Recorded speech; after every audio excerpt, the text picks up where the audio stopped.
Salut à tous, ici Benjamin Blanchard. Bienvenue sur ma chaîne où l'on explore ensemble le monde passionnant des technologies modernes. Si vous êtes intéressé par les dernières innovations et que vous voulez rester à jour sur ce qui change notre quotidien, pensez à vous abonner. Aujourd'hui, on va plonger dans un sujet incontournable des nouvelles tech. Prêts à découvrir? C'est parti. Bonjour à tous. Aujourd'hui, je vous invite à plonger avec moi dans un univers fascinant où la nature rencontre la technologie. Dans cette vidéo, nous allons explorer l'esprit d'un insecte et comment ses incroyables capacités ont inspiré la création d'un robot volant. Nous découvrirons ensemble les mécanismes qui permettent à ces petites créatures de naviguer avec une agilité impressionnante et comment ces principes sont intégrés dans le design de drones modernes. Préparez-vous à être émerveillé par l'ingéniosité de la nature et l'innovation humaine.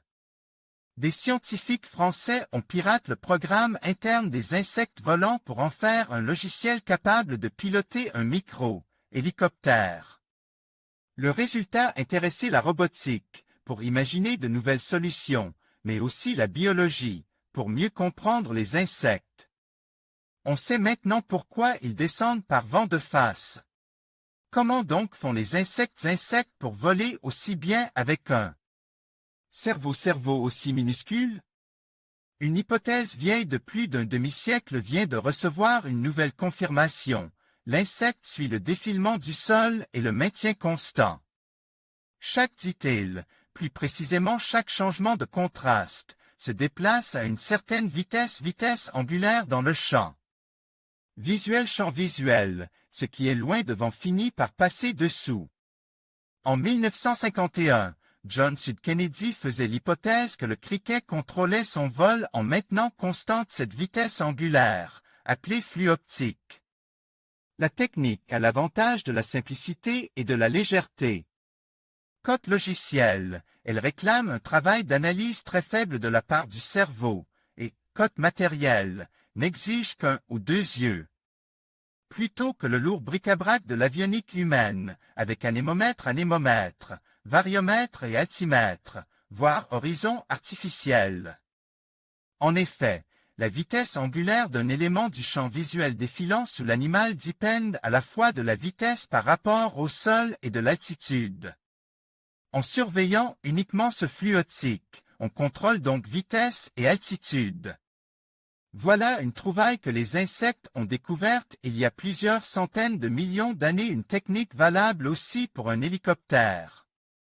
Nicolas Franceschini, du département de biorobotique, une aide de recherche mouvement et perception, à Marseille, étudié depuis des années la manière dont les insectes s'y prennent pour piloter mieux qu'un A de la voltige aérienne avec un cerveau gros comme une tête d'épingle.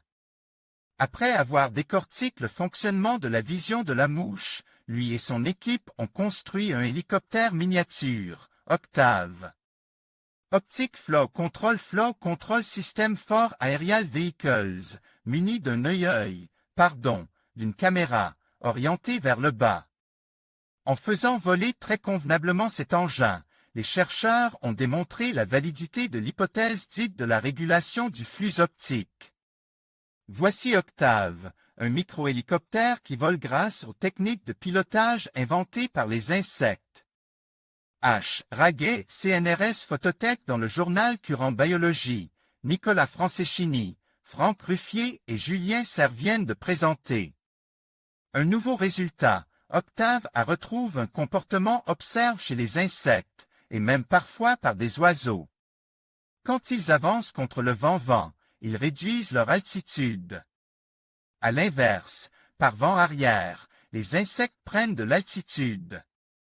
Logique, expliquent les chercheurs marseillais. Quand le vent forcit, la vitesse par rapport au sol diminue.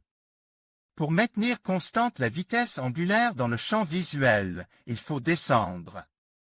Si le vent faiblit ou s'inverse, il faut monter. C'est ce que fait le logiciel implante dans Octave, reproduisant exactement ce que font les insectes. Voilà encore un argument en faveur de l'hypothèse de la régulation du flux optique. Entre la robotique et la biologie, ces travaux nourrissent les deux. L'équipe a d'ailleurs fait breveter cette technique de pilotage et poursuit ses études pour mieux comprendre ce qui se passe dans le cerveau de ces maîtres du pilotage que sont les insectes. En conclusion, l'idée d'incarner l'esprit d'un insecte dans un robot volant ouvre des perspectives fascinantes pour la recherche et l'innovation technologique. En s'inspirant des mécanismes de vol et des comportements des insectes, nous pouvons développer des machines plus efficaces et adaptables. Ce projet ne se limite pas seulement à la robotique, mais soulève également des questions sur notre compréhension de la nature et de l'intelligence. À mesure que nous avançons dans cette voie, il est essentiel de réfléchir aux implications éthiques et environnementales de ces technologies. Merci de nous avoir accompagnés dans cette exploration captivante.